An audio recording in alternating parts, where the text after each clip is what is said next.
ఇశ్రాయేలీయులు గెలిచిరి. మోషే తన చెయ్యి దింపినప్పుడు అమాలేకీయులు గెలిచిరి. 16వ వచనం. అమాలేకీయులు తమ చేతిని యెహోవా సింహాసనమునకు విరోధముగా ఎత్తిరి గనుక యెహోవాకు అమాలేకీయులతో తరతరముల వరకు యుద్ధమానెను. ఆమేన్. పరిశుద్ధమంటే వినాలి. ఇజ్రాయేలీలు ఐగుప్తులో నుంచి బయటకు వచ్చిన తర్వాత వారు ఎక్కడికి బయలుదేరారు? కానాను దేశానికి బయలుదేరారు. ఐగుప్తు అంటే లోకము, ఈ పాపిష్టి లోకము. ఐగుప్తు అంటే పాపముతో నింపబడిన దుష్టుని యొక్క అధికారంతో నింపబడిన లోకము. కానాను అనంటే పరలోకము, నిత్యమైన దేశము, పరలోకము. ఇది అక్షరార్థంగా ఉంది, కానీ మనకు ఆత్మీయార్థంగా బోధించబడుతుంది. వాళ్ళు ఐగుప్తులో నుంచి బయటకు వచ్చినట్లు మనము కూడా పాపిష్టి లోకంలో నుంచి క్రీస్తులోకి వచ్చాం. వాళ్ళు సముద్రములో మేఘములో మోషేలో బాప్తిసం పొందినట్లు మనం యేసుక్రీస్తు వారి నామంలో బాప్తిసం పొందాం. వారు బయటకు వచ్చినప్పుడు మన్నాను తిన్నట్లు మనం వాక్యం అనే మన్నాను తింటున్నాం. వారు బండలోని తాగినట్లు మనం పరిశుద్ధాత్మలోని జీవజలమును త్రాగుతూ తృప్తి పొందుకుంటున్నాం. అయితే ఇవన్నీ స్టెప్ బై స్టెప్ దాటుకుంటూ వచ్చినప్పుడు వారు అమాలేకీయులను ఎదుర్కొన్నారు. అమాలేకీయులు వారికి విరోధంగా వచ్చారు. అమాలేకీయులు వారితో యుద్ధం చేయడానికి వచ్చారు. ఆ యుద్ధం చేయడానికి వచ్చినప్పుడు మోషే కొండ మీదకి ఎక్కి చేతులు ఎత్తాడు. యెహోషువ కత్తి దూసి వారితో యుద్ధం చేయడానికి వెళ్ళాడు. ప్రార్థనే ప్రయాసే. ఏది తగ్గినా అవదో, రెండు కావాలి. ప్రార్థనే ప్రయాసే. చూడండి, మోషే కొండ మీద ఉన్నాడు, చేతులు ఎత్తుతున్నాడు, యుద్ధం చేస్తున్నారు. ఇప్పుడు ఈ విషయాన్ని మరి మనం పోల్చుకోవాల్సి వచ్చినప్పుడు ఈ పాఠం మనకేమి నేర్పిస్తుంది అని అంటే, అమాలేకు అన్న వాళ్ళు ఎవరో కాదు. అబ్రహాం తెలుసా? అబ్రహాంకి ఎంతమంది కుమారులు? వాస్తవానికి ఎంతమంది కుమారులు?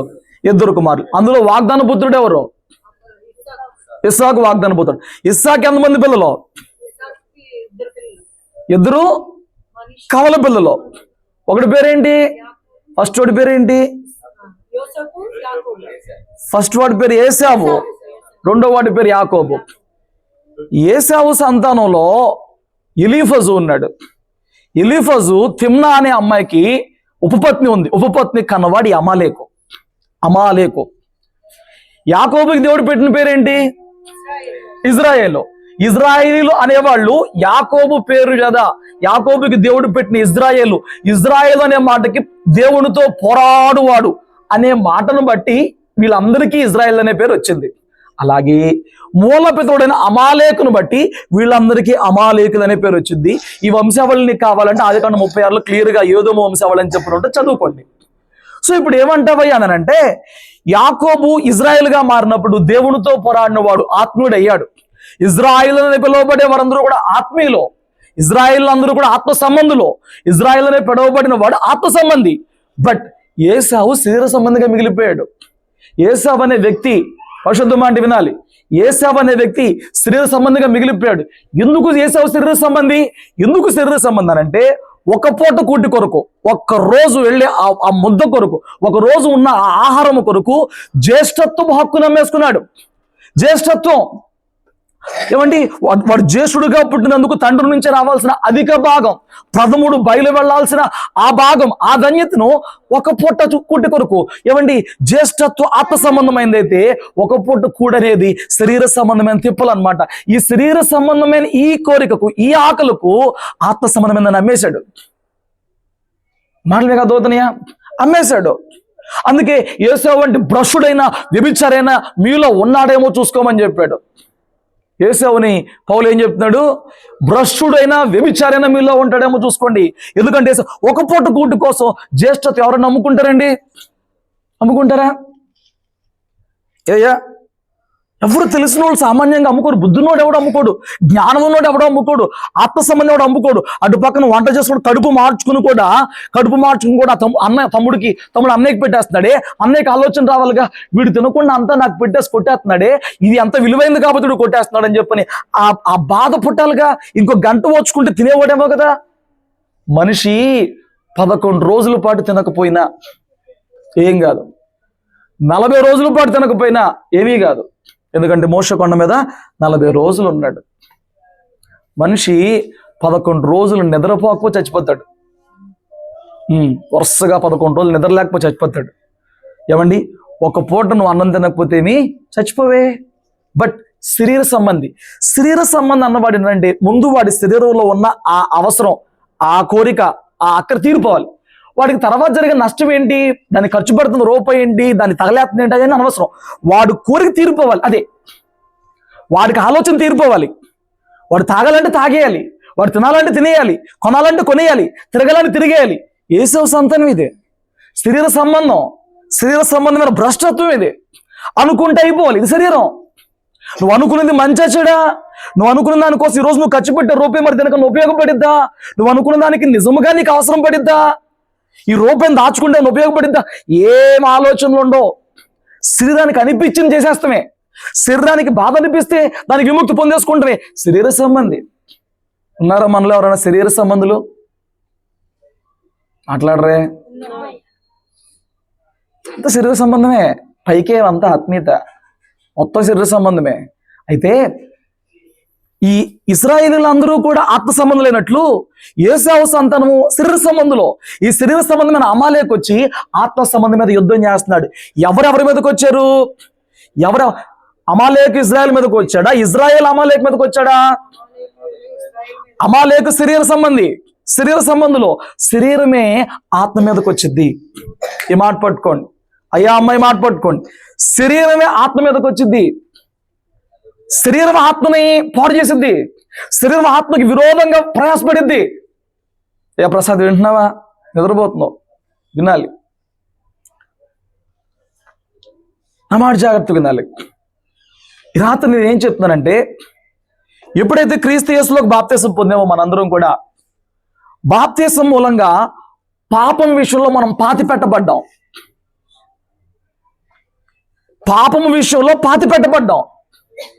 ఎప్పుడైతే బాప్తీసం అనే కార్యక్రమంలో పాల్గొన్నావో ఈ శరీర సంబంధమైన స్థితి నుంచి పాతి పెట్టబడిన నీవు మరలా అలా జీవించడానికి వీలు లేదు. కానీ నీ శరీరము నిన్ను ఆత్మీకంగా జీవించకుండా అడ్డుపడుతూ ఉంటది. నువ్వు ప్రమాణం చేసావు, సమాధి చేసావు, బాగానే ఉంది. బట్ నీ శరీరము తొందర చేస్తూ ఉంటది.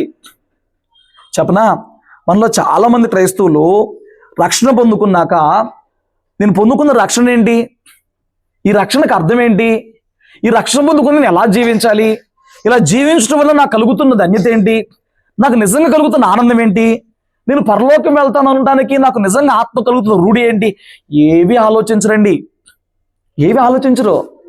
దేవుడి దగ్గరికి నేను వస్తున్నందుకు దేవుడు నాకు ఏదో ఒకటి చెయ్యాలి, ఆ టార్గెట్తో నేను వస్తున్నారు తప్ప నేను పొందుకున్న రక్షణ ఏంటి, ఈ రక్షణ అర్థం ఏంటి, రక్షణలో కొనసాగడం ఏంటి, రక్షణలో ఎదగడం అంటే ఏంటి, ఎదుగుతున్నానా లేదా, ఇవేవి పట్టించుకోరండి.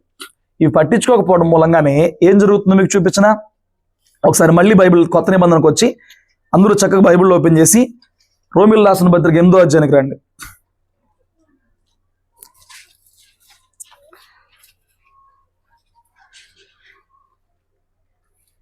5వ వచనం, 8వ అధ్యాయం 5. శరీర విషయముల మీద మనసునుంతురు, ఆత్మానుసారులు ఆత్మ విషయముల మీద మనసునుంతురు. శరీరానుసారమైన మనసు మరణం. చూసారా, మీరు చాలా స్లోగా, చాలా అర్థవంతంగా, చాలా లోతుగా మాటలు చదవండి.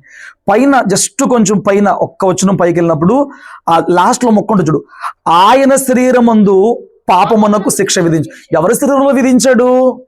మన పాపములన్నిటి కోసం మన శరీరంలో శిక్ష పెట్టాల ప్రభు. చాలా లోతుగా అర్థం చేసుకోవాలి. శరీరం అనుసరింపక ఆత్మ అనుసరించి నడుచుకుని మన యందు ధర్మశాస్త్ర సంబంధమైన నీతి విధి నెరవేర్చబడవలనని పాప పరిహారం నిమిత్తం. దేని నిమిత్తం అంట? దేవుడు తన సొంత కుమారుని పాప శరీరాకారంతో పంపి ఆయన శరీరం ముందు పాపాన్ని శిక్ష విధించాడు. మనలో పాపం ఉందా లేదా? జన్మతః పాపం మోసుకొచ్చా, మోసరాలేదా? క్రియలతో పాపాన్ని మోసుకొస్తున్నావు, మోసరాలేదా? ఆ పాపానికి పరిహారం చేయడానికి ఆ శిక్ష నువ్వు భరించలా. ఈరోజు నువ్వు పరిశుద్ధుడిగా పిలువబడుతున్నావు, దేవుని బిడ్డగా పిలువబడుతున్నావు అంటే గత కాలంలో నీవేమై ఉన్నావో దానికి నువ్వు పరిహారం చెల్లించలేదు. అయినప్పటికీ మన యొక్క పాపాల నిమిత్తం ఎవరి దేహం శిక్షపడిందంట? తన సొంత కుమారుని మీద ఆ శిక్షను విధించి మనకు పరిహారం చేశాడు. ఇప్పుడు చేసిన పాపాలన్నిటిని బట్టి ఆయన వధించబడినప్పుడు ఇప్పుడు మనం ఏ మనసుతో జీవించాలి? ఏమండి, ఇప్పుడు వీడు అక్కడ పడుకున్నాడు, తెలియక నేను తొక్కి పడేశాను, ఆడి చెయ్య ఇరిగిపోయి ఎముక ఇరిగిపోయి విలవిల్ల ఆడిపోతున్నాడు. రెండోసారి మళ్ళీ వ్యక్తి ఇక్కడ పడుకున్నప్పుడు నేను జరిగిన దాన్ని జ్ఞాపకం చేసుకుని నా మూలంగా వాడి చెయ్యలా ఇరిగిపోయిందని చెప్పని బుద్ధితో ప్రవర్తిస్తాగా, జ్ఞానంతో ప్రవర్తిస్తాగా. వాక్యం చెప్తుంది, మీ పాపాలన్నీ తీసుకెళ్ళి తండ్రి తన కుమారుడి మీద వేశాడు, మీ శిక్షలు ఆయన మీద పడ్డాయి, ఇప్పుడు మీరు ఆయన రక్తంలో కడగబడ్డారు, ఇక మీదట పాపం చేయకుండా ఆజ్ఞించి మనల్ని పంపించాడు. అంతే కదా, ఇక మీదట పాపం చేయొద్దు ఆ ఆజ్ఞించి మనల్ని పంపించాడు. కానీ ఈరోజు నువ్వు రక్షణ పొందుకుని శరీర సంబంధమైన మనసుతో శరీర విషయాల మీదే ఏం తినాలి, ఏం తాగాలి, ఏం ధరించుకోవాలి, ఏం చూడాలి, ఏమి కొనాలి, ఏం అమ్మాలి, ఎవరితో ఎంజాయ్ చేయాలి, ఎవరితో సోది పెట్టాలి, ఫోన్లో ఏం చూడాలి, టీవీలో ఏం చూడాలి, ఎవరి మీద ఏ చాడీలు చెప్పాలి, ఎవరికి ఏం ముచ్చట్లు చెప్పాలి, కోపమొత్తి ఎవరి మీద, శరీర సంబంధమైన మనసుతోనే బ్రతుకుతుంటే ఆ మనసు అంట నీ ఆత్మకు మరణం. శరీర సంబంధమైన మనసు మరణం, శరీర సంబంధమైన మనసు మరణం. కింద ఇంకో మాట చెప్తాడు, ఆత్మానుసారులు ఆత్మ విషయాల మీదే మనసు పెడతారు. శరీరానుసారమైన మనసు ఆత్మానుసారమైన మనసు జీవమును సమాధానమునై ఉన్నది. నువ్వు ఆత్మానుసారమైన మనసు కలిగి ఉంటే జీవము సమాధానం నీ బ్రతుకులో ఉంటుంది. ఎన్నో చేస్తున్నావు, ఎన్నో కొంటున్నావు, ఎన్నో తింటున్నావు, నీ బ్రతుకులో సమాధానం కనపట్లేదు చూడు, ఆ ప్రశాంతత రావట్లేదు చూడు, ఆ నెమ్మది రావట్లేదు చూడు. ఎందుకు చెప్పనా, శరీర సంబంధిగా నువ్వు బతికినంత కాలం నువ్వు ఉదయం 4 లేచి రాత్రి 11 పడుకున్న ఆరాట పోరాటాలు చేసినా నీకు కంటి నిండా కొనుక్కు పెట్టిన ఉదయం లేచినప్పుడు అంతరంగంలో విలితట్ల మిగిలిపోద్ది. దేవుని సన్నిధి లేకపోవడం వల్ల నువ్వు ఆత్మ సంబంధమైన సంగతుల మీద మనసు పెట్టనందుకు, ప్రార్థన వాక్యము నీ జీవితంలో దేవుని ఆత్మ ఆవరించినందుకు ఆ వెలితి నీకు అట్లా మిగిలిపోద్ది, ఆ కొరత నీకు అట్లా మిగిలిపోద్ది. స్తోత్రం చెప్పు. నా మాటలు మీరు అర్థం చేసుకోవాలి, చాలా లోతుగా అర్థం చేసుకోవాలి. శరీరం ఎప్పుడు ఆత్మ మీద దాడి చేసింది. ఈరోజు నువ్వు శరీర సంబంధ మనసుతో జీవించావా, శరీర సంబంధ మనసుతో బ్రతుకుతూ ఉన్నావా, నీకు మరణం. నేను భౌతికమైన మరణం గురించి నేను మాట్లాడట్లేదు. ఏ క్రీస్తు మరణించి నీ ఆత్మకు జీవాన్ని ఇచ్చాడో ఆ క్రీస్తు నువ్వు మరలా సిలువ వేసేసి నీ జీవాన్ని మరణంగా మార్చుకుంటున్నావు. నువ్వు ఎప్పుడైతే ఆత్మానుసారంగా జీవించడం మొదలు పెడతావో అది నీకు ఆత్మలో జీవాన్ని ఇచ్చింది, అది నీ బ్రతుకులో సమాధానాన్ని ఇచ్చింది. ఆ సమాధానం లేకగా ప్రభు దాకా వచ్చావు, ఆ సంతోషం లేకగా ప్రభు దాకా వచ్చావు. ఆ సమాధానం సంతోషం ఎక్కడ లోకంలో ఎవరి దగ్గర, ఏ దైవముగా పిలువబడి ఎవరి దగ్గర, నీకు దక్కకే కదా నువ్వు ఇక్కడ దాకా వచ్చావు. ఇక్కడ దాకా వచ్చి ఆ సమాధాన మార్గాన్ని విడిచిపెట్టి మాత్రం ఎలా పొందుకుంటావు? నీకు సమాధానం దక్కే మార్గం ఆత్మ విషయముల మీద మనసు పెట్టడం, నీ ఆత్మీయ ఎదుగుదల మీద మనసు పెట్టడం, నీ అంతరంగపు ఏమంటే స్థితి మీద మనసు పెట్టడం. హల్లెలూయా. అయితే నా మాట చాలా జాగ్రత్త వినండి. ఈ శరీరం నీ ఆత్మ సంబంధ మనసుకు అడ్డుపడిపోతూ ఉంటుంది. ఎలా అడ్డుపడిపోతూ ఉంటుందనంటే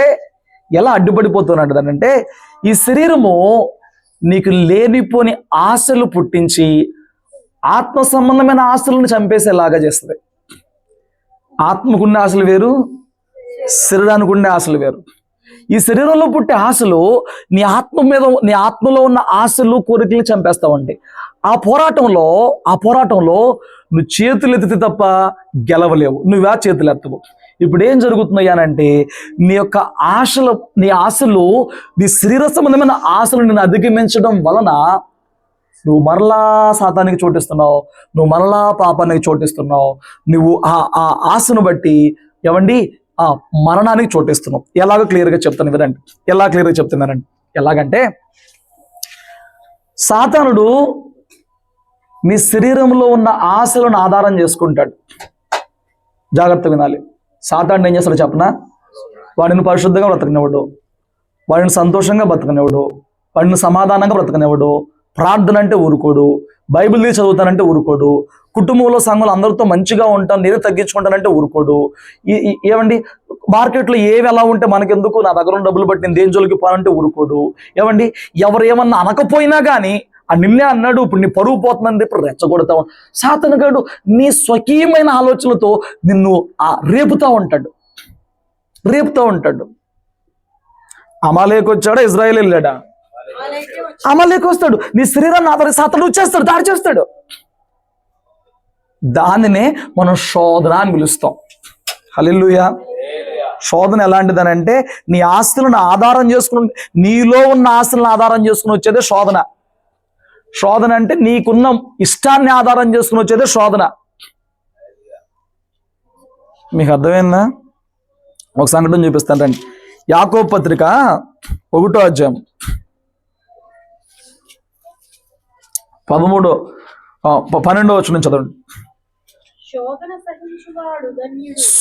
సహించేవాడు ధన్యుడు,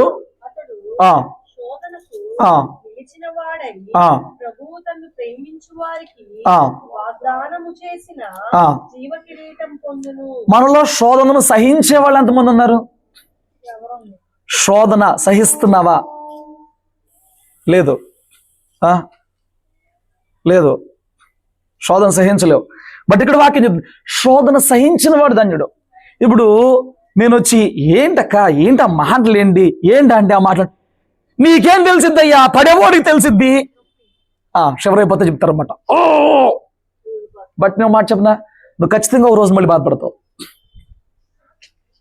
అది బల్లకు ముందా, అది నీకు దేవుడి దెబ్బ పెట్టినాక, నువ్వే చేతకాని వ్యక్తి అయిపోయినాక మళ్ళీ వెనక్కి తిరిగి ఆ రోజు అలా చేయకుండా ఉండాల్సింది మళ్ళీ బాధపడతావు. నేను అంటున్నా ఆ శోధన ఉందే, సహించిన వాడు ధన్యుడు. సహించాలి అనుకోని, తిట్టుకొని, నా ముందు వాడు ఎంజాయ్ చేయని, వాడు ఎదగని, శోధన, అన్ని శోధన, నీకు అన్ని శోధన, లోకమే శోధన.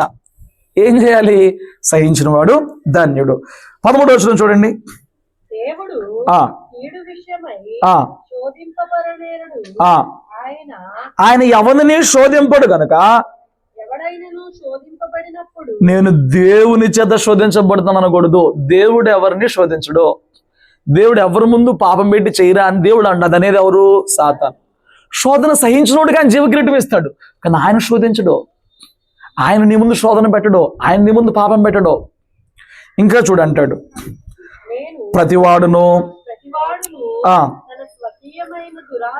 అది దురాశ చేత ఏడవబడి మరులు కొల్పబడిన వాడే శోధింపబడి. ప్రతివాడు ఎలా శోధించబడుతున్నాడంట? తన స్వకీయమైన, తన సొంత ఆశ, స్వకీయమైన దురాశ చొప్పున ఏడవబడుతున్నారంట. ఆశ వేరు, దురాశ వేరు. ఆశ ఉండాలి అసలు జీవితంలో, ఏదో ఒకటి మంచి ఆశ ఉంటే దేవుని వాక్యం చెప్తుంది, ఆశ కలిగిన ప్రాణాన్ని దేవుడు తృప్తిపరుస్తాడు. ఆశ ఫైన్, బట్ స్వకీయమైన నీకు ఇష్టం, నీ ఇష్టాన్ని ఆధారం చేసుకుని దురాశలు పడతాయి. దురాశలు, స్వకీయమైన దురాశ ఏడవ పడతావు, ఈడ్చేస్తాడంట సాతాను. నీకు చెప్పనా, నీకు ఏమిష్టమో దేవుడికి తెలుసు, బట్ నువ్వు దేవుడికి సరిగా ప్రార్థన చేస్తే తప్ప దేవుడు ఏం చేయడు. నీకు ఇష్టమైనప్పటికి కూడా అందులో దేవుడికి ఇష్టం లేకపోతే కొన్ని చేయడు. కానీ నీకేమి ఇష్టమో సాతానికి కూడా తెలుసు.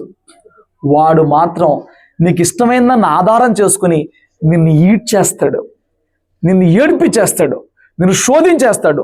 నీకేమి ఇష్టాలో వాటిలో హై టెంప్టేషన్స్ పెట్టేసి, అంటే లిమిట్ లేని ఎంజాయ్మెంట్కు ప్రేరేపించి, నీకేది ఇష్టమో నాకేది ఇష్టమో వాడికి తెలుసు, నీకేది ఇష్టం వాడికి తెలుసు. అందరికీ ఒకటే శోధన ఉండదు. పైగా మనం పెద్ద పత్తితుల్లాగా మాట్లాడేది ఏంటంటే, రమ్య చేసినట్టు అవడం చేస్తాడ పని మల్పర్లు, బుద్ధి లేనిది, ప్రార్థన పేరే అని ఎదుటి వ్యక్తిని చెప్తావు. కానీ ఆ వ్యక్తిలో ఉన్న శోధన బట్టి ఆ వ్యక్తి తప్పు చేస్తుంది. నీలో ఉన్న శోధన బట్టి, నీలో ఉన్న దురాశను బట్టి నువ్వు తప్పు చేస్తున్నావు. మనకు కనిపించదు. ప్రతి ఓడికి ఒక స్వకీయమైన దురాశ ఉంటుంది. ప్రతి వాడిని ఆ ఆశని ఆధారం చేసుకుని సాధన ఏడుస్తూ ఉంటాడు. ఎదుటోడిది మనకు కనిపించింది, ఏమండి మరీనా ఎదుటోడిది మనకు కనిపించింది, మనకు కనిపించదు. నువ్వు శోధించబడుతున్నావు నీకు తెలుసా? నీ శరీరము, దానిలో ఉన్న కోరికలని, ఆశలని ఆధారం చేసుకుని సాతానుడు ఆ ఆశలు, దురాశలు చేసేసేసి నిన్ను శోధిస్తాడనే సంగతి నీకు తెలుసా?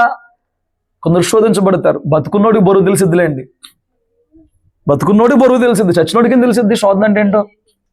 ఏమండి, శోధించబడతావు. ఇంకా చెప్పడు చూడు, దురాశ గర్భము ధరించి పాపమును కనగా. చూసావా, నీ సొంత ఆనందాలు, ఇష్టాలు, ఆలోచనల్ని వాడు రెచ్చగొట్టి ఆశ నుంచి దురాశకి తీసుకెళ్తాడు. దురాశ, ఆశకి దురాశకి మధ్యలో ఒక బౌండరీ లైన్ ఉంటుంది, అది దాటితే దురాశ. దురాశ అంటే లిమిట్ దాటి, హద్దు దాటి కోరుకునేది, హద్దు దాటి కోరుకునేది. స్తోత్రం చెప్పు. దురాశ. ఆ దురాశ అనేది అర్థం కావట్లేదు నీకు? ఆశ ఉండొచ్చండి, దురాశ అంటే ఏంటి?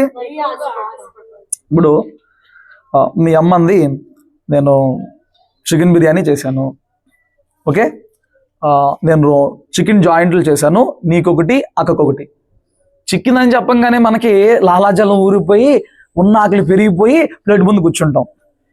నీకేసింది తినాలనుకోవడం ఆశ. ఇప్పుడు తనకని నియమించిన దాన్ని కూడా నువ్వు కోరుకుంటున్నావు చూడు, దురాశ. అది దానికి ఆ లిమిట్ కూడా తెలియపోతే ఎలాగా? దురాశ.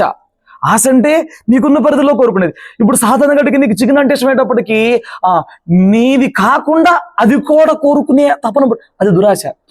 దురాశ గర్భం ధరించి ఏం చేసిద్దంట? పాపమును గనేస్తుందంట. పాపం పరిపక్వం ఏమైపోద్దంట? మరణం వచ్చేస్తుందంట. అంటున్నాను, రాత్రి మనం చెప్పుకునే వాక్యం ఏంటంటే, ఆ నీలో వస్తున్న ఆశను నిగ్రహించుకోవడమే ఆశ నిగ్రహం. పరిశుద్ధం అంటే వినాలి. నీలో ఉన్న నీ స్వకీయమైన ఆశలను నిగ్రహించుకోకపోతే ఆశ దురాశ అయిపోద్ది. నీలో ఉన్న స్వకీయమైన ఆశలు, స్వకీయమైన ఆనందాలు, స్వకీయమైన కోరికల్ని ఆపుకోలేకపోతే, అదుపు చేసుకోలేకపోతే దురాశ అయిపోద్ది. దురాశ గర్భం ధరించి పాపం చెప్పేస్తుంది. పాపము మరణం తీసుకొచ్చింది. అమాలేకుని చంపాలి. అక్కడ అన్నాడు, తరతరములకు అమాలేకుతో యుద్ధమే, శరీరముతో తరతరములు ఆత్మీయుడికి యుద్ధమే. స్తోత్రం చెప్పు. ఫైన్, ఇక్కడ దాకా మీరు బాగా అర్థం చేసుకున్నారు. ఇంకొంచెం ముందుకెళ్దాం చూడండి. నిన్ను సాతాను ప్రేరేపించదని చెప్పానా? నిన్నంటే ఫస్ట్ నిన్ను కాదు, వాడు ప్రపంచం మొదలెట్టిన కాడి నుంచి మనిషిని లేని ఆశలను ప్రోత్సహించి, ప్రేరేపించి, పుట్టించి, చూపించి, శోధించి, పడవేసి, పాపం చేపించి వాడు పైశాచిక ఆనందం పొందుతాడు. మీకు అర్థమయ్యేలాగా చెప్తాను, జాగ్రత్తనండి. ఏదో తోటలో హవ్వ ఆదాము ఉన్నారా? ఇప్పుడు ఆశ ఏంటయ్యా అని అంటే, దేవుడు చెప్పిన అన్ని పండ్లు తినొచ్చు. ఆశ, ఆశ నీ ఇష్టం. నాకు ఇవాళ పైనాపిల్ తినాలనిపిస్తుంది, ఏం పాపం లేదు. నాకు ఇవాళ యాపిల్ తినాలనిపిస్తుంది, ఏం పాపం లేదు. నాకు ఇవాళ 4 మామిడికాయలు తినాలనిపిస్తుంది, ఏం పాపం లేదు. అవన్నీ అండర్ కంట్రోల్లో ఉన్నాయి, లిమిట్లో ఉన్నాయి. నీకు ఇచ్చిన పరిధిలో ఉంది, కోరుకో, తప్పలేదు. నీకు ఇచ్చిన పరిధిలో ఉంది, ఆశపడి తప్పలేదు. బట్ దేవుడు ఒక లిమిట్ పెట్టాడు. మీరు ఈ చెట్టును మాత్రం తినొద్దు, ఈ పండు తింటే చస్తారు. ఇప్పుడు అది కోరుకుంటే ఏమైంది? దురాశ. దురాశ. ఆశ ఏంటి? ఆయన ఇచ్చిన 99 పండ్లు అన్నీ తిను. దురాశ ఏంటి? ఇన్నిచ్చిన దేవుడిని గౌరవిస్తే అది తినకుండా ఉంటాం, భక్తి. బట్ ఇన్నిచ్చినప్పటికీ అది ఎందుకు తినొద్దన్నాడు, అది తిని చూస్తా అంటాం, దురాశ. హల్లెలూయా. సాతాను వచ్చాడు. సాతాను ఎవరిని ఓవర్ నైట్ పాపంలో పడేయలేడు. మీకు తెలుసా? అయ్యా అమ్మ వినాలి. సాతాను ఎవరిని ఓవర్ నైట్ పాపంలో పడవేయలేడు. ఏ పాపమైనా కానీ, నేను ముందుకెళ్లే కొద్దీ ఇంకా లోతుగా చెప్తాను. నీకు ఏ పాపంలైనా కానీ ఓవర్ నైట్ పడేయలేడు. ఫస్ట్ నీతో ఫ్రెండ్షిప్ చేస్తాడు, నీ హృదయంలో వాడి మాటలు పెడతాడు, నీ హృదయంలో వాడి ఆలోచనలు పెడతాడు, వాడు నీకు స్నేహితుడు అయిపోతాడు. వాడి ప్రతి ఆలోచన నీకు చాలా బాగుంటుంది, వాడి సహవాసం నీకు చాలా బాగుంటుంది. ఆన్ ఫైన్ డే చేయకూడనివి కూడా నీలో చేయించగలిగిన ఆశ పుట్టిస్తాడు. అది చేయకూడదని తెలిసి కూడా చేయాలని ఆశ పుట్టిస్తాడు. హవ్వేగా నోరు తెరిచి చెప్పింది, ఆ పండు తింటే చస్తాం అని చెప్పింది. ఆ చేయకూడదని తెలిసిన వ్యక్తితోనే తప్పు చేపిస్తాడు. ఎలా చేపించాడు? వచ్చాడు. అవును, మనం ఇన్ని సంవత్సరాలు ఫ్రెండ్షిప్ చేస్తున్నాం కానీ నువ్వేంటి ఆ పండు తినవు? అమ్మో, ఇంకేమన్నా ఉందో, ఆ పండుని చచ్చిపోతాం. చాలే ఊరుకో, మీ ఏసీ అడు చెప్పాడా? అవును చచ్చిపోతావు. మా ఆయన అదే చెప్పాడు, మా ఏసీ అదే చెప్పాడు. ఊరుకో, అది తిన్న దినమును నువ్వు దేవదూతలాగా అయిపోతావు. దేవుడు ఏమన్నా వాళ్ళకి దాచాడా? దాయలేదే. దేవుడు నీకు ఇవ్వగలిగిన దానికన్నా సాతాను నీకు ఇంకేమన్నా నీకు ఇవ్వగలడా? ఇవ్వలేడే. వాడు వచ్చి ఒక ఆశ పెట్టాడు, అది నువ్వు తింటే దేవదూతలాగా మారిపోతావు. ఇక్కడ పడేస్తాడు. నువ్వేదో కోల్పోతున్నావు, ఏదో ఒక ఆనందాన్ని కోల్పోతున్నావు, ఏదో ఒక సంతోషాన్ని కోల్పోతున్నావు. నువ్వు అందరిలాగా ఉండని దాన్ని బట్టి, మిగతా ఏమండి విశ్వాసాన్ని వెంబడించే వారిలాగా నువ్వు ఉండని దాన్ని బట్టి ఆ ఆనందం కోల్పోతున్నావు. అది ఎంత ఆనందమో తెలుసా? అది ఎంత సుఖమో తెలుసా? అది ఎంత మజానో తెలుసా? అందులో ఆ మార్గంలో వెళ్తే డబ్బులు వస్తుంది తెలుసా? వాడు శోధిస్తాడు, ఆశ పుట్టిస్తాడు. అక్క వాళ్ళు మాట్లాడుతున్నారు అక్క, ఎందుకు నువ్వు వింటున్నావా? వినండి, వాడు ఆశ పుట్టిస్తాడండి, వాడు నీళ్ళు తపన పుట్టిస్తాడండి, నీకేది ఇష్టమో దాన్ని ఆధారం చేసుకుంటాడండి. వచ్చాడు సాతాను హవ్వకి చెప్పాడు. హవ్వకి అది ఎంత టెంప్టేషన్గా, ఎంత శోధనగా ఉండకపోతే భర్త వచ్చేదాకా కనీసం ఆగి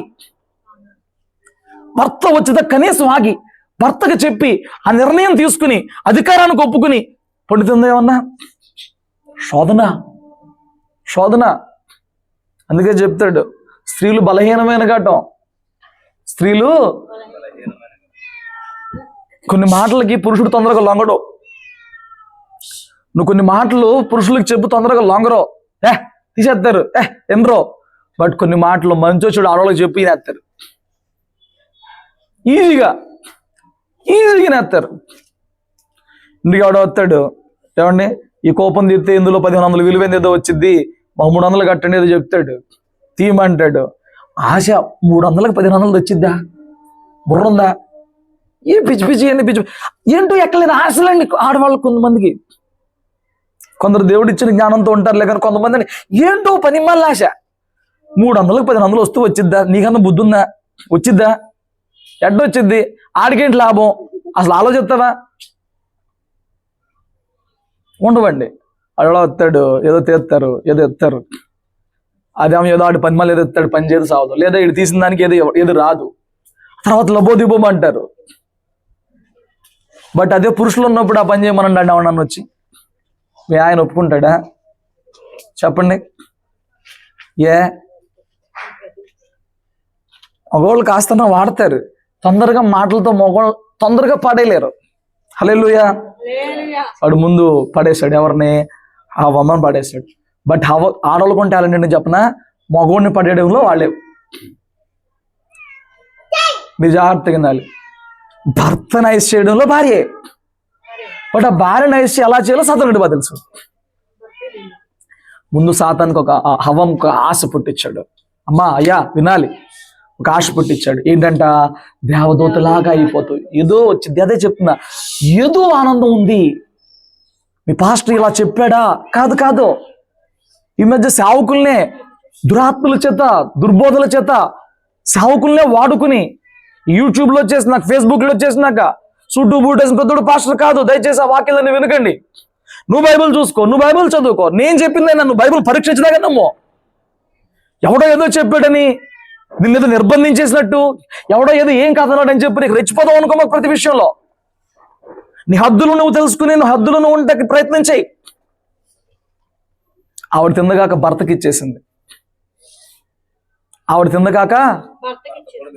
ఇచ్చేసింది. దీని వలన ఇద్దరు మరణ శిక్షణ తెచ్చుకున్నారు. అయ్యా అమ్మా వినాలి, ఇద్దరు కూడా మరణ శిక్షణ తెచ్చేసుకున్నారు. స్వకీయమైన దురాశతో ఈడ్చింది ఎవడలేదా? దురాశ పరిపక్వమైన పాపాన్ని కందా, గర్భం ధరించి పాపాన్ని కందా కనలేదా? పాపం పరిపక్వం మరణం తెచ్చింది తాలేదా? వచ్చేసింది. నేను అంటున్నాను, నా మాట చాలా జాగ్రత్తనండి. మనమందరము క్రీస్తు యేసులోకి బాప్తిసం పొందాం. మళ్ళీ వినండి, మనమందరము క్రీస్తు యేసులోకి బాప్తిసం పొందాం. బాప్తిసం పొందక ముందు నీలో కొన్ని అవిధేయతలు ఉన్నాయే, అయ్యా నీలో కొన్ని లోపాలు ఉన్నాయి, నీలో కొన్ని పాపాలు ఉన్నాయి. చీ అనేగా వచ్చావు, వద్దనేగా వచ్చావు, అది ఎంత గాయం చేసిందో, ఎంత నష్టం చేస్తుందో చూసాక వచ్చావు, బాగానే ఉంది. కానీ ఒక రోజున సాతానుడు వచ్చి అంటాడు, ఒక్కసారి ప్యాకాట్ వచ్చే ఏం కాదు, ఒక్కసారే మందు తాగే ఏం కాదు, ఒక్కసారే ఫంక్షన్ కదా సినిమాలు తీసుకెళ్ళి ఏం కాదు, ఒక్కసారే మీ పాస్టర్ గారు చెప్పిన తిరణాలకి వెళ్ళి ఏం కాదు, ఒక్కసారే అక్కడికి పోయి ఏం కాదు, ఒక్కసారే అంటాడు. ఒకసారి అంటాడు, ఒక్కసారి అంటాడు. ఏమండి, అలా మొదటేమో దాన్ని అసహించుకుని బయటకు వస్తాం, భక్తి చేస్తూ ఉంటాం. ఆత్మ ఎప్పుడు శరీరానికి ఆనందం కలిగించదు. ఈ శరీరం ఆధారం చేసుకుని సాతాను వచ్చి అంటాడు, ఇప్పుడు నువ్వు భక్తి ఎలాగో చేస్తున్నావు కదా, ఇప్పుడు నువ్వు ప్రార్థన ఎట్లాగా చేస్తున్నావు కదా, ఇప్పుడు నువ్వు మందిరంలో ఎట్లాగా ఉంటున్నావు కదా, ఈ ఒక్కసారికి ఏం కాదులే అని చెప్పి మళ్ళీ మళ్ళీ ఆశ పుట్టించి వెనక్కి లాగుతాడు. హల్లెలూయా. నా మాట వినండి అయ్యా, అమ్మ, నా మాట వినండి. అబ్రహాం గురించి మీ అందరూ తెలుసా? తెలుసు. లోతు గురించి మీ అందరూ తెలుసా? తెలుసు. లోతు ఎక్కడ ఉంటున్నాడు ఇప్పుడు? విడిపోయాక ఉంటున్నాడు. అబ్రహాము కానానులో ఉంటున్నాడు. అబ్రహాం దగ్గరికి దేవుడు వచ్చినప్పుడు అబ్రహాం దేవుడు ఏం చెప్పాడు? దాని దుష్టత్వం ఎక్కువైపోయింది, దాని మొరణ దగ్గరకు వచ్చింది, కాల్ చేస్తా అన్నాడు. అబ్రహాం, అయ్యా 50 మంది నీతిమంతులు ఉంటే పట్టణం కాపాడొచ్చుగా, అందులో వాళ్ళు చచ్చిపోతారు అంటే ఓకే కాపాడతాను. 45 మంది ఉంటే కాపాడతాను. 40 మంది ఉంటే 30, 20, 10 మంది ఉన్న నీతిమంతులు ఆ పట్టణంలో కాలిపోకుండా నేను కాపాడుతాను అబ్రహామా అంటే, మా తమ్ముడు కొడుకు బట్టి 10 మంది కూడా ఉండరా అని చెప్పి వదిలిపోయాడు. ఆడ 10 మంది కూడా లేరు, వెళ్ళారు. వాళ్ళ ఇంట్లోకి వెళ్ళడానికి వాళ్ళకి యోగ్యత లేదు. దేవదూతలు బయట నుంచున్నారు, మీరు రామన్నారు, బలవంతం చేశాడు, వెళ్ళారు. ఫైన్, తొందర పెట్టారు, రండి ఈ ఊరి దోష చెట్లు మీరు నశించిపోతారు రండి అన్నారు. రమ్మన్నప్పుడు టైం పట్టింది, బలవంతాన ఆయనే తమ చేతులు పట్టుకుని బయట తీసుకొచ్చాడు. వచ్చిన తర్వాత ఒక కండిషన్ చెప్పాడు, మీరు నశించిపోకూడదంటే, అయ్యా వినాలి సాయి, మీరు నశించిపోకూడదనంటే, ఆ ఫోన్ ఆపే వాక్యం విను, మీరు నశించిపోకూడదంటే వెనక్కి తిరిగి చూడొద్దు అని చెప్పి అన్నాడు కదా. స్పష్టంగా చెప్పాడా, సగం చెప్పాడా? మీరు నశించిపోకూడదంటే లోతు ఎటు చూస్తున్నాడు, పిల్లలు ఎటు చూస్తున్నారు, బట్ భార్య ఎటు చూసింది? ఎందుకు చూసింది? ఎందుకు చూసింది? అమ్మా ఆశ, నాయన్ని పోతున్నాయే, నాయన్ని కాలిపోతున్నాయే, మాదంతా అక్కడే ఉంది, ఇన్నాళ్ళు కాపురం ఉన్నామే, ఆ బాధ, ఆ ఆశ కోల్పోతున్నాననే బాధతో ఏం చేసిందండి? వెనక్కి తిరిగి చూసింది. ఈరోజు నేను చెప్పేది ఏంటంటే, రక్షణ పొందుకున్న నువ్వు కూడా ముందుకు రావాలి భక్తిలో, బట్ ఏదో కోల్పోతున్నాననే ఆ ఆశ నిన్ను వెనక్కి తిరిగి చూసేలాగా చేస్తుంది. సాతాను ఎలా పుట్టించుదంటే, ఏదో కోల్పోతున్నావు. కొంతమందిని బాప్తిసం తీసుకోవచ్చు కానీ అడిగాను అనుకో, ఇక్కడ ఎవరు లేరు అనుకో, బాప్తిసం తీసుకోవచ్చు కానీ అడిగాను అనుకో, వాడేంటో వాడి జీవితకాలం నాకు దాసత్వం చేయాలా అన్నట్లుగా ఎక్స్ప్రెషన్ పెడతారు. అమ్మో, జీవితకాలం నాకు పాలేరుతనం చేయాలా అన్నట్లుగా ఎక్స్ప్రెషన్ పెడతారు. బాప్తిసం తీసుకోవడం పరలోకానికి, ప్రభుత్వ నిబంధనలోకి, ప్రభుత్వ బంధంలోకి బాప్తిసం తీసుకోవచ్చు కదా అని అంటే, ఏమండి నేను జీవితం మొహం ఎలా ఎక్స్ప్రెషన్ ఏంట్రాడి బాధ అంటే, కోల్పోతాను. ఏం కోల్పోతాను? లోకాన్ని కోల్పోతాను. ఏం కోల్పోతాను? ఆనందాలు కోల్పోతాను. వాడు బాప్తిసం తీసుకోవట్లా. కానీ బాప్తిసం తీసుకునే వ్యక్తి, ఇదిగో లోతు భార్యని జ్ఞాపకం చేసుకోండి అన్నాడు యేసయ్య. ఎవరిని జ్ఞాపకం చేసుకోమన్నాడు తెలుసా? లోక 17కి వచ్చినప్పుడు లోతు భార్యని జ్ఞాపకం చేసుకో. ఎందుకు జ్ఞాపకం చేసుకోవాలి? ఆవిడ ముందుకు సాగకుండా వెనక్కి తిరిగి చూసింది. ఎందుకు? స్వకీయ తనవైనవి, తను ఇష్టపడేవి, తను ఆనందించేవి, తను సంపాదించుకునేవి అక్కడ ఉండిపోయినాయి. నిన్ను ఈ రోజున అలాంటివి ఏమన్నా వెనక్కి లాగుతున్నాయా? ఈ రోజున నీలో ఏమన్నా ఆశలు అలాగా నీ శరీరాన్ని ఆధారం చేసుకుని సాతాడు వెనకకి తిప్పుతున్నాడా? సాతాను వెనకకి మరలుస్తున్నాడా? జాగ్రత్త. లోతు భార్యను ఎందుకు జ్ఞాపకం చేసుకోమన్నారంటే, ఆయనే స్వహస్తాలతో చేతులు పట్టుకుని బయటికి తెచ్చిన నాశనంలో ఉండొద్దు అని చెప్పని జాలిపడి, అబ్రహాం చేసిన ప్రార్థన బట్టి కనికరపడి, ఆయనే ప్రభువే తన స్వహస్తాలతో వారి చేతులు బలవంతంగా పట్టుకుని బయటికి తెచ్చినప్పటికి కూడా అంత బలవంతం తెచ్చిన వెనక్కి తిరిగి చూశారు. ఈ రోజున ప్రభు తన స్వహస్తాలలో గాయాలు పొందుకుని రక్తమును చిందించి ఆ రక్తం నీ కోసం తారపోసి ఈ రోజు నువ్వు ముందుకు సాగమని చెప్తుంటే, నువ్వు ఒకవేళ లోతు భార్యలాగా వెనక్కి తిరిగి చూస్తావేమో. ఎందుకు తిరిగి చూస్తాను? ఆశ. ఏ పాప మునుపు చేసి వదిలేసావో, ఏ కోరికలు మునుపున్నాయో, ఏ ఆలోచనలు మునుపున్నాయో. మాటలు మీకు అర్థమవుతున్నాయా? నీకు తాగే అలవాటు ఉందా? సాతాను వచ్చి చెప్పిద్ది ఒక్కసారి లేదా తాగేవాడిని చూపించి, ఆడిని చూడు ఎంత చక్కగా తాగుతున్నాడో, ఎంత చక్కగా ఎంజాయ్ చేస్తున్నాడో అనిపించింది కోరిక. ఇదిగో యేసు ప్రభు వారి దగ్గర నుంచి పరలోకంలో దేవదూతల సమూహంలో 3వ వంతు భూమి మీద పడ్డారు. 3వ వంతు భూమి మీద పడ్డారు. ఈ 3వ వంతు పడిన భూమి మీద ఆ సమూహములంతా అంధకార సంబంధములు, ఏమండి వాయుమండల సంబంధి అధిపతి యుగ సంబంధపు నాదుడు, మనం పిలుచుకుంటాం చూడు. అవండి అధికారులు, ప్రధానులు. ఈ ప్రధానులు, అధికారులు అంటే లోకంలో వాళ్ళు కాదు, వాయుమండలంలో త్రోసివేయబడిన వారందరూ తిరుగుతూ ఉంటారే, ఎవరిని ఎలా నాశనం చేద్దామా. వారికి దేహాలు ఉండవు, ఆత్మలకి దేహాలు ఉండవు. అవేం చేస్తే వాటి కోరికలు తీర్చుకుంటానికి నీకేది ఇష్టమో దానిని బట్టి నీలోకి జారుతాయి అన్నమాట. సాధారణంగా వాడికి పెగ్ బాటిల్ ఇచ్చి తాగమని తాగుతాడా? బట్ వాడికి తాగాలి. వాడు తాగుబోతు ఆనందం లక్షణంలో వాడు ఎంచుకుంటాడు, వాళ్ళు దొరుకుతాడు. వీడికి ఆ తపన, కుతి ఏనంటే అంటారు చూడు, అది వాడి తప్పేం కాదు, వాడు లోపల కూడా వచ్చాడే అది తాగిపిస్తాడు. తాగిపించి అది వెళ్ళిపోతాడు. తాగేవరకు వాడు ఉంటాడు, పాపం చేయించే వరకే వాడు ఉంటాడు. అవునా కదా? పండు తినిపించే వరకే ఉన్నాడు. తినిపించి నాకు వేసే ముందుకు వచ్చి నేనే తినమని నాకు చెప్తాడా? చెప్పడు. నిన్ను చేపించే వరకు ఆడు ప్రోత్సహిస్తాడు, నీకు తప్పు చేపించాడు, ప్రేరేపిస్తాడు. ఆడు వెళ్ళిపోతాడు. ఆడిపోయినాక సిగ్గు నీకే, అవమానం నీకే, అపరాధ భావం నీకే, భయము నీకే. చాలా మందిని చాలా జాగ్రత్తగా గమనించండి. వాక్యంలో చెయ్యొద్దు అని చెప్పిన ఏ పనైనా చేస్తాం. చేసేటప్పుడు ఏమనిపించదు, కానీ చేసిన తర్వాత కానీ, మందిరానికి వచ్చినప్పుడే కానీ, ఎవరన్నా చూసి ఏంటిది అన్నప్పుడే కానీ అపరాధ భావం వచ్చింది. ఈ అపరాధ భావం ఎందుకు లేదు? ఎందుకు లేదంటే అప్పుడు వాడు ఉన్నాడు నీలో. అప్పుడు నువ్వు శోధించబడిపోయావు, శోధనలో పడిపోయావు. అప్పుడు నీకేమనిపించదు, ముందు ఇది చేసేద్ద తర్వాత చూసుకుందాం అనిపించింది. తర్వాత ఏమైందో తెలుసా? పశ్చాత్తాపడ్డం మొదలెడతాం, బాధపడ్డం మొదలు పెడతాం. హల్లెలూయా. అందుకే వాక్యం చెప్తుంది, అమాలేకులతో తరతరము యుద్ధం చేయాలి. అమాలేకుతో యుద్ధమే, ఈ శరీరముతో యుద్ధమే. నువ్వు రక్షణ పొందుకున్న ఆనాటి నుంచి నాటి వరకు ఆత్మకి శరీరం మధ్య యుద్ధమే. యథార్థం గమనించు, శరీరం గెలుస్తుంది కానీ ఆత్మ గెలుస్తుందా? శరీరము గెలుస్తుంది కానీ ఆత్మ ఏమన్నా గెలుస్తుందా? గెలవట్లేదు. ఎంత విచారం. వీటన్నిటి లెక్క మనం చెప్పుకోవాలి. నువ్వు వాక్యం వెంటనే మొదటే చెప్పా, ఎవరికి ఎక్కువగా ఇవ్వబడుతుందో వాని దగ్గర ఎక్కువ లెక్క తీయబడుతుంది. నీకు ఈనాటి వరకు నీతి తెలియదు, ధర్మశాస్త్రం తెలియదు, ప్రవర్తించడం తెలియదు, కుటుంబ వ్యవహారం తెలియదు, సంఘ వ్యవహారం తెలియదు. బట్ ఈ రోజు ప్రభు అన్ని నీకు ఇచ్చాడే, ఆ వాక్య క్రమం అంతా నీకు ఇస్తున్నాడే, ఆయన విధులు నీకు ఇస్తున్నాడే, ఆయన కట్టడి నీకు నేర్పిస్తున్నాడే, ఆయన ఆజ్ఞలు నీకు ఇస్తున్నాడే. ఇచ్చిన నిన్నే ఎక్కువ అడుగుతాడు. ఏం చేస్తాడండి? ఇచ్చిన నిన్నే ఎక్కువ లెక్క అడుగుతాడు. హల్లెలూయా. అయితే నేను మాట చెప్తాను.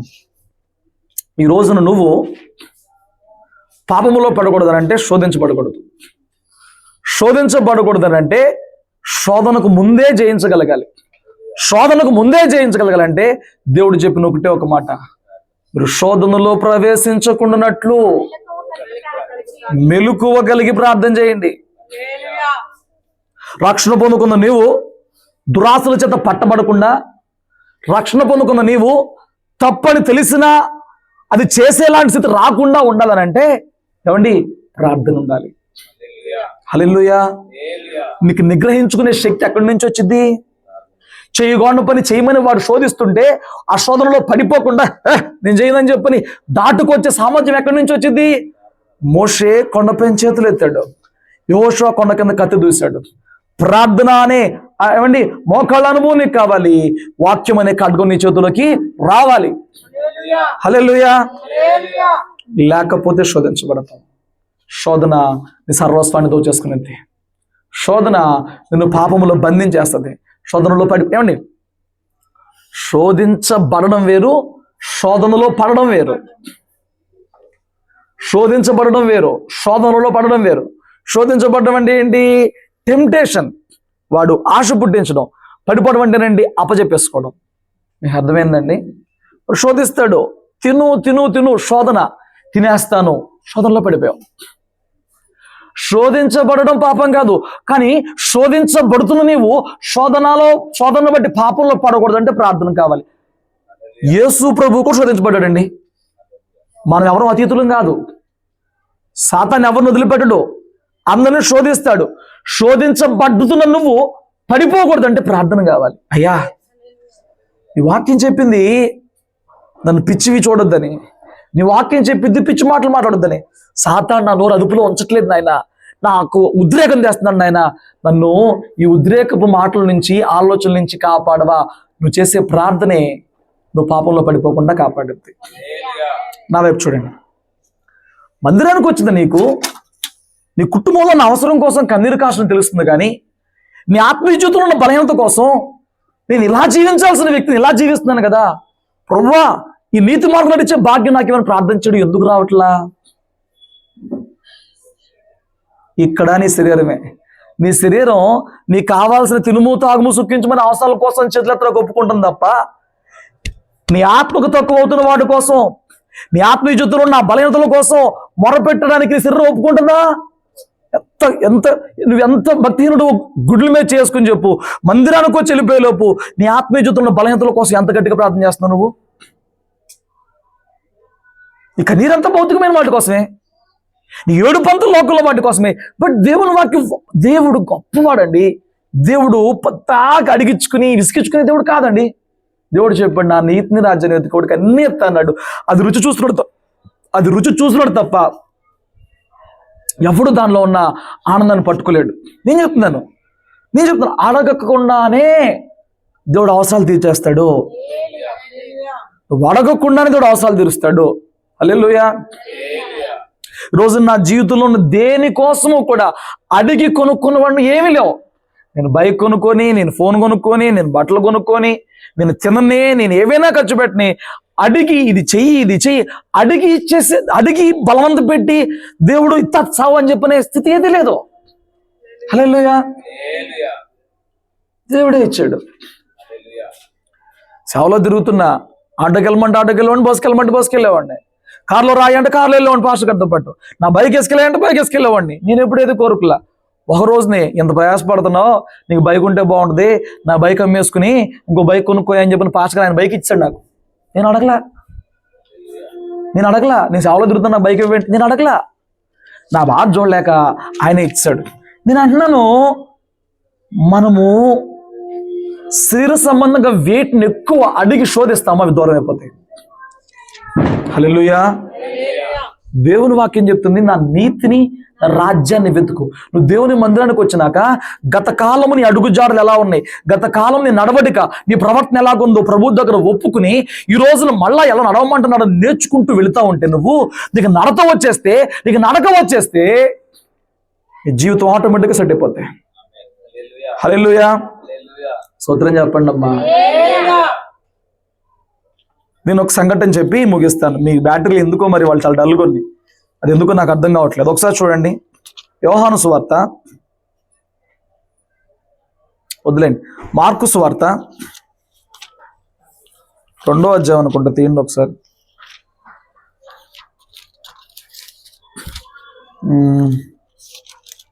2వ అధ్యాయం 4వ వచనం నుంచి డైరెక్ట్ చదివేయండి. చాలా మంది కూడి ఉన్నందున వారు ఆయన యొద్దకు చేరలేక ఆయన ఉన్న చోటికి పైగా ఇంటి కప్పు విప్పి సందు చేసి పక్షవాయువు గల వారిని పరుపుతోనే దిప్పిరి. యేసు వారి విశ్వాసము చూచి, కుమారుడా, నీ పాపములు క్షమింపబడి ఉన్నవని పక్షవాయువు గల వారితో చెప్పెను. ఇప్పుడు మీరు జాగ్రత్తగా వినండి. యేసు ప్రభువు ఒక ఇంట్లో చెప్తున్నాడు, మనం బయట పెట్టుకుంటున్నాం కానీ వాళ్ళు ఆ రోజు ఇంట్లో ఆయన ఒక ప్రసంగం చేస్తున్నారు. ఆయన మాటలు వినడానికి దండోపదండాలుగా వచ్చారు జనం. ఆయన ఒక పెంకుటింట్లో ఉన్నాడు, 4 మనుషులు వచ్చారు, ఒకరిని మోసుకొచ్చారు. ఎంత మంచి మనసు ఇచ్చాడండి దేవుడు. ఎవడైనా వాడి కోసం వస్తాడు, 4 ఒకడి కోసం వచ్చారు, వాళ్ళు గొప్పలేండి బాబు. ఎవడైనా వాడి కోసం భక్తి చేస్తాడు, ఎవడైనా వాడి కోసం ప్రభుత్వం వరకు వస్తారు.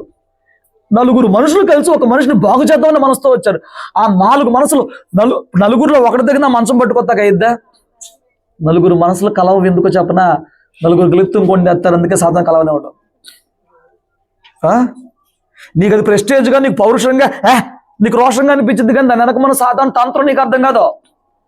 సంఘంలో ఉన్న 4, కుటుంబంలో ఉన్న 4 ఎందుకు కలవరయ్యానంటే 4 కలిస్తే ఒకరిని కాపాడగలరు. కంట్రోల్ చేయండి. 4 కలిస్తే ఒకరిని కాపాడగలరు, అందుకే కలవనివ్వడం, ఏకీపించనివ్వడం, కలిసిగట్టుగా బతకనివ్వడం సాధారణంగాడు. నీకు తెలియదుగా. నలుగురు కలిసి ఒకరిని తీసుకొచ్చారు. బట్ జనం తండాలుగా ఉన్నారు. ఎలా తీసుకెళ్ళాలి వీడిని యేసు దగ్గరికి? నిరాశ చెందలా, వెనకడిగేలా, భయపడలా. వాడు అన్నాడే, ఇటు దారి లేకపోతే రా, పైనుంచి దారి చేసుకుందాం. దారి చేసుకున్నారు. చాలా మంది వంకలు చెప్తారండి, సాకులు చెప్తారండి. ప్రభు దగ్గర రావడానికి, ప్రార్థన దగ్గర రావడానికి వంకలు, సాకులు 100 చెప్తారు. నాకు జాలేస్తుంది అలా చెప్పేవాళ్ళ మీద. దీనికన్నా విలువైంది ఉందా? నీ జీవితానికి ప్రభు సన్నిధిలో ఆరాధించడం కంటే గొప్పతుందా? నీకు జాబ్ గొప్పదా? నీకు చుట్టాలు గొప్పలా? నీకు టీవీ గొప్పదా? నీకు ఫోన్ గొప్పదా? నీకు డబ్బులు గొప్పదా? ప్రభువు కంటే నీ ప్రాణములను కాపాడుతున్నా, నీ పోషించుకుంటానికి ఆ శక్తిని, నీకు పని చేసుకుంటే శక్తిని ఇస్తున్నా ప్రభువు కంటే గొప్పది ఏదైనా ఉందా? ఆ ప్రభువు దగ్గర రావడానికి వంటలు చెప్తారండి. చెప్పినప్పుడు నన్ను కన్విన్స్ చేస్తావు, బట్ నువ్వు ప్రభువుని కన్విన్స్ చేయలేవు. వాళ్ళు మంచం మీద నోడుతో, నీ కర్మరా, ఆ జనం చూడు, నీ బతుకు అదృష్టం లేదురా, ఇటు పిచ్చి మాటలు ఏం చెప్పలా, పిచ్చి సాకులు ఏం చెప్పలా. ఒక రోజున ఒకళ్ళు అడిగా, నువ్వు మందిరానికి ఎందుకు రాలా? లేట్ అయిపోయింది, నువ్వు చూడతామని రాలా. ఇట్టా కూడా ఉంటారా? ఆహా అనిపించింది. ఎందుకు రాలేదంట? లేట్ అయిపోయింది. నీకు లేట్ అవడం తప్ప, నేను తిడుతుంది తప్ప. కంప్లైంట్ ఏం చెప్పావు? నేను తప్పు. టాలెంట్ ఇట్ట నీ దుడి మీద దోసేయాలి. ఇప్పుడు నేనేమనుకోవాలి? తిడితే రావట్లేదా అనుకోవాలా? అంత తెలివండి ఒక్కొక్కరికి, మితిమీరిన తెలివి. నిన్ను బ్లేమ్ చేసుకోవట్లా, తనను బ్లేమ్ చేసుకోవట్లా. ఎటైపోయింది, పెడతావుగా, రాలేదు. ఏంది అసలు ఇదొక ఆన్సరా? భయం ఉందా సేవకుడితో అలాంటి సమాధానాలు చెప్తున్నప్పుడు? నువ్వు సేవకుడితో మాట్లాడు, దేవుడితో మాట్లాడుతున్నావా? మోషే మీద వాళ్ళు సరిగినప్పుడు మోషే ఏమన్నాడు? మీరు మమ్మల్నిగా దేవుణ్ణి అన్నారు అన్నాడు. హల్లెలూయా. దేవుని పక్షంగా ప్రశ్న అడిగినప్పుడు నువ్వు చెప్పే సమాధానం దేవుడికి, నాకు కాదు. దేవుని విషయాన్ని అడిగినప్పుడు నువ్వు చెప్పే సమాధానం దేవుడికి. దేవుని విషయాన్ని ముందు పెట్టినప్పుడు నువ్వు జవాబేస్తున్న దేవుడికి. నా చిన్నప్పుడు నేను మట్టి తినేవాడిని, నా చిన్నప్పుడు నేను బలపాలు తినేవాడిని, నా చిన్నప్పుడు పిచ్చి పనులు చేసేవాడిని. మా నాన్న చర్చికి పట్టుకెళ్ళేవాడు. పాస్టర్ గారు గంభీరంగా ఉండేవాడు, మనిషి స్వరం గంభీరంగా ఉండేది. తీసుకెళ్లేవాడు, చూస్తేనే నాకు వణుకొచ్చేస్తా ఉండేది. ఏంటి అనేవాడు. మా అబ్బాయి బలపాలు తింటాడండి అని చెప్పి ఊరినాడు మా నాన్న. అయ్ తింటావా అనేవాడు. ఏం చెప్పాలి అర్థం కాదు. తింటున్నాను. తినొచ్చా? తినకూడదు. మళ్ళీ తింటావా? తిన్ను. ఆ మొక్క చెప్పి నాకు అంటాడు, నువ్వు నాకు కాదు దేవునికి చెప్పావు ఈ మాట. ఇంకా అట్లా చేస్తే ఇంకేంటంటావు, నాకు అది గుర్తు వచ్చేది. అమ్మో దేవుడికి చెప్పానంట, దేవుడు చంపేస్తాడంట, భయం వచ్చేది. ఇంకా అప్పుడు మానేసేవాడిని, ఏదైనా మానేసేవాడు, అట్లా మానిపించేవాడు. బట్ ఈ రోజున సేవకుడు ముందున్నానంటే, దేవుడు ముందున్నానని భయం లేదండి. ఈజీగా సాకు చెప్తున్నారు, ఈజీగా అబద్ధం చెప్తున్నారు. పేతురు ముందుకు వచ్చి, ఆడి పేరేంటి, అనన్య సప్పీరు, అబద్ధం చెప్పారు, పడి చచ్చారు. ఎన్నోసార్లు చెప్పాం, భయం లేదు. నోరు తెరితే అబద్ధాలు సేవకుల ముందు, నోరు తెరితే సాకులు సేవకుల ముందు, నోరు తెరితే మాయ మాటలు, నోరు తెరితే కపటం మాటలు. వీళ్ళు ఏ సాకు చెప్పలేదండి. నాకు తెలుసు, నా ముందు నిలబడి ఎవరేం మాట్లాడో నాకు తెలుసు. బట్ నలుగురిలో గద్దిచ్చేస్తే నీ హృదయం వల్ల కోలుకుంటానికి అవదని చెప్పి నేను గద్దించను అంతే. నువ్వేదో అనుకో, మాకు నన్ను మోసం చేస్తున్నావు.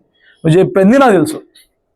ఒకళ్ళు మాట్లాడుతున్నప్పుడు, ఒకళ్ళు నిలబడుతున్నప్పుడు, ఒకళ్ళ కళ్ళతో నుంచి వస్తున్న ఎక్స్ప్రెషన్లో ఉన్న లోపాన్ని కూడా నేను కనిపెట్టగలను. దేవుడిచ్చే సామర్థ్యం అంత ప్రత్యేకంగా ఉంటుంది. నువ్వేదో పాస్టర్ గారి దగ్గర దాచేశాను, మెసేజ్ ఏం కంగారు పడుకో. నేను గబుక్కుని బుద్ధి లేదు అట్లా చెప్తున్నావు అని అంటే, నువ్వు మళ్ళీ చచ్చిపోయి నా ముందుకు రాలేవని చెప్పని, నలుగురిలో తీసుకోలేవని చెప్పని చాలా తమాయించుకుని కూర్చుంటున్నాను. అంతే తప్ప నన్ను మీరు ఏదో చేసేయలేరు, ఫూల్స్ చేయలేరు, నన్ను అయితే చేయలేరు మీరు. అందరి సామర్థ్యం ఏంటో నేను మీకు కాపరిగా దేవుడిని నియమించినందుకు, కాపరి తెలియదు గొర్రెలేంటో తెలీదా? నాకు తెలుసు నా గొర్రెల సంగతి ఏంటో. దేవుడు నాకు అప్పచెప్పిన గొర్రెలు ఎంత మంచి గొర్రెలు నాకు తెలుసు. నాకు ఎలాంటి అప్పచెప్పాడో తెలుసు, ఆ అప్పచెప్పిన ఎంత ఇబ్బంది పడతాయో తెలుసు. మోషే గారికి సాత్వికం తెచ్చినట్టు నా సాత్వికం కోసం ఎంత మంచి మంచి గొర్రెలు నాకు తెలుసు. హల్లెలూయా. నువ్వు మోసపోమాక. వాళ్ళు సాకులు చెప్పలేదండి.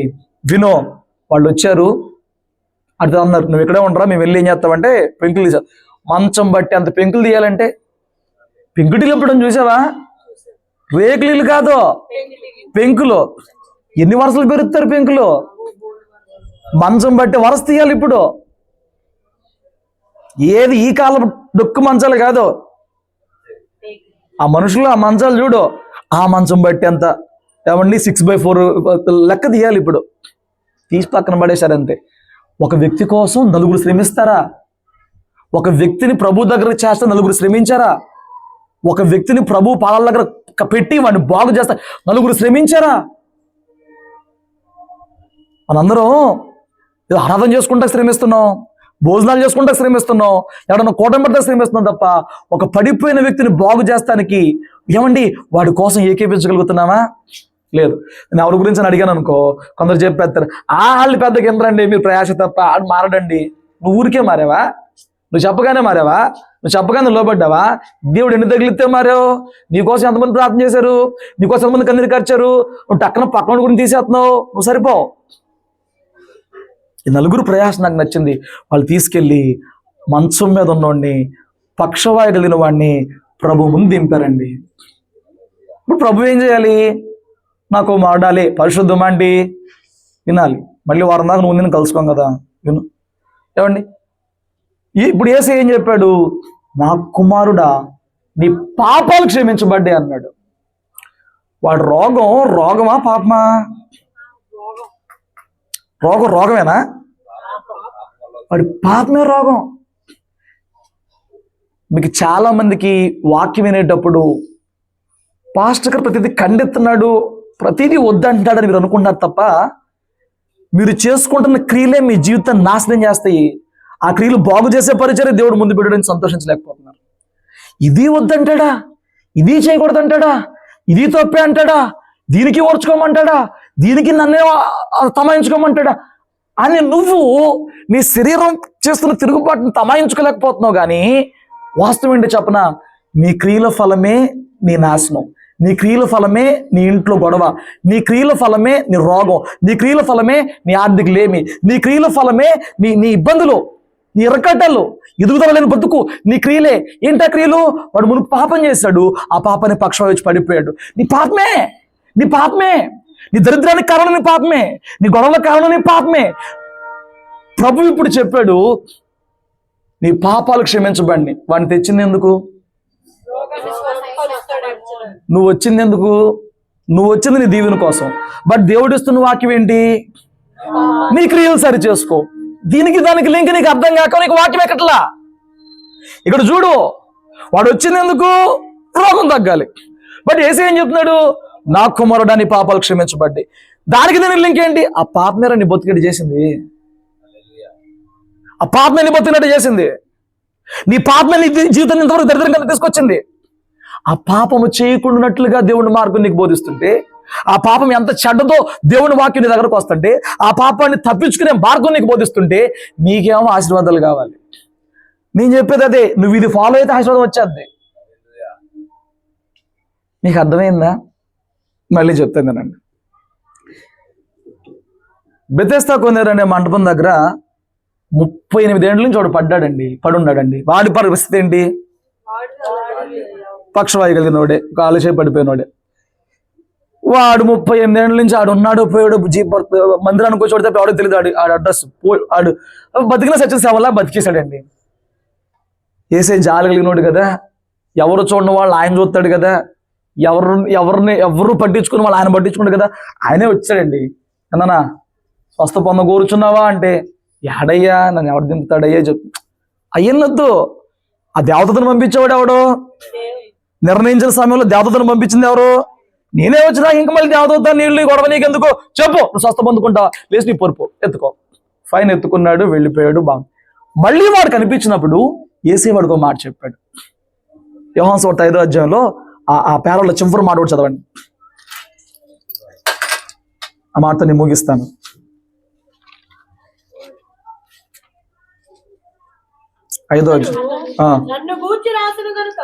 అలా కాదమ్మా, 5వ అధ్యాయంలో ఆ పేరాలో లాస్ట్ మాట చదవమన్నా.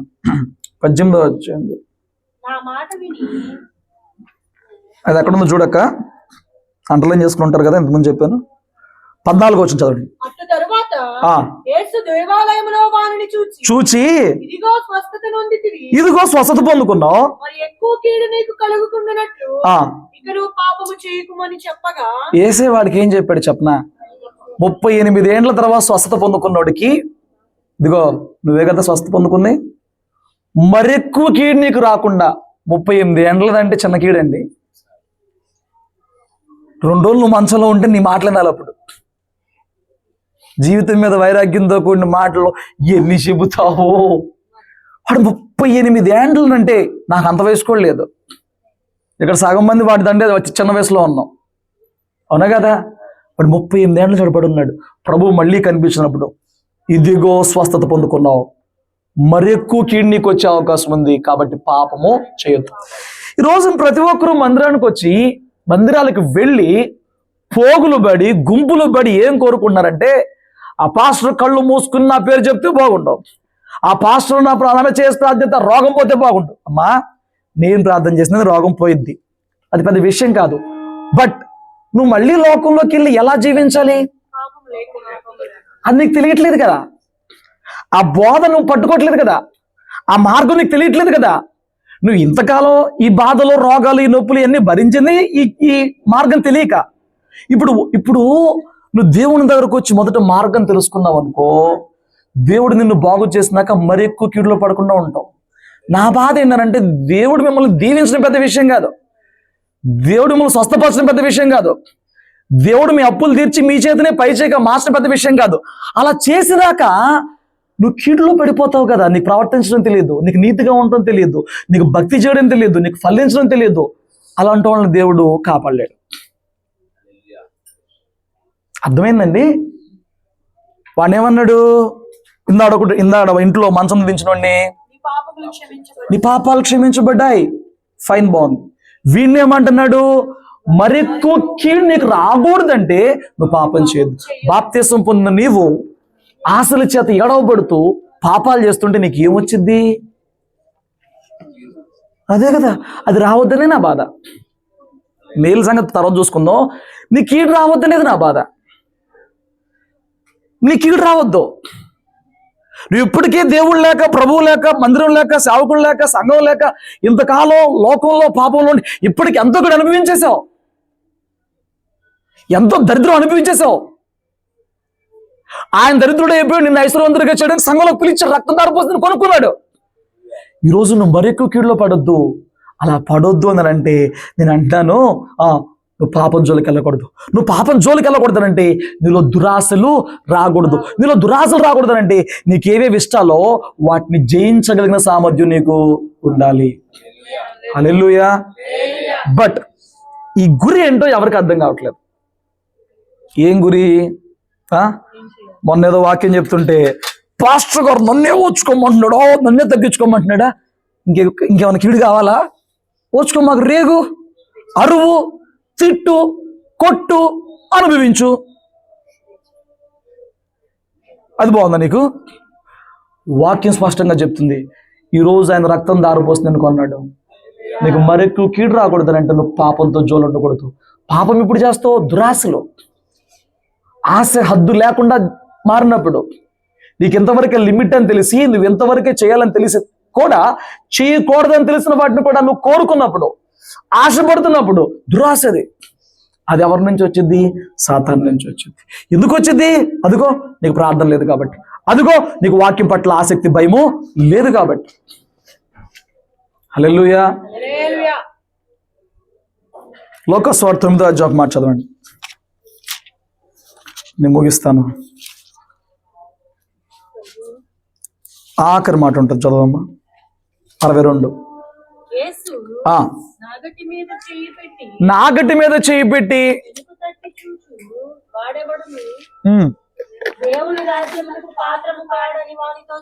స్తోత్రం చెప్పు. నాగటి మీద చేయి పెట్టాక వెనక తట్టు చూడొద్దు. నువ్వు నాగటి మీద చేయబెట్టావు, యేసు అని నాగటి మీద చేయబెట్టావు, ఆయన ఇచ్చిన పొలంలో దున్నడానికి నిలబడ్డావు. నువ్వు ఇప్పుడు ఏం చేయకూడదు తెలుసా?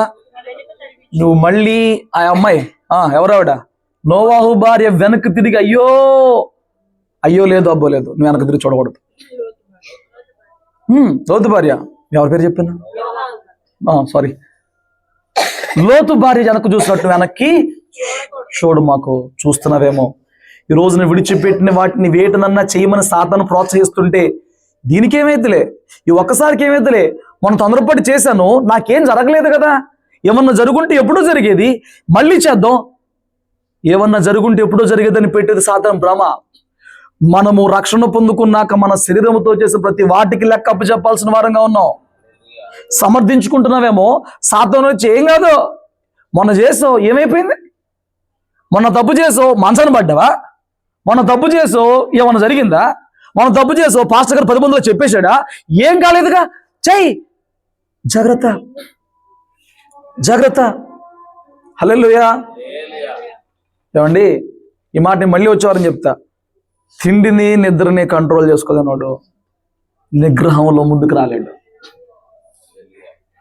వీటిని కంట్రోల్ చేయగల తప్ప తిండిని నిద్రని కంట్రోల్ చేయగలగాలి.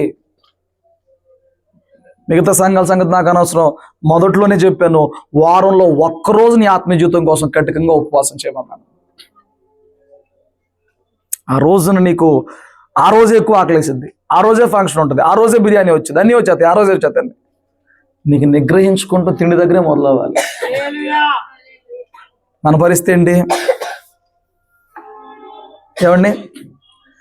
ఆ రోజు నిగ్రహించుకున్నామని చెప్పని ఆ వాట 2 రోజులు వేసేమని అర్థం కాదు.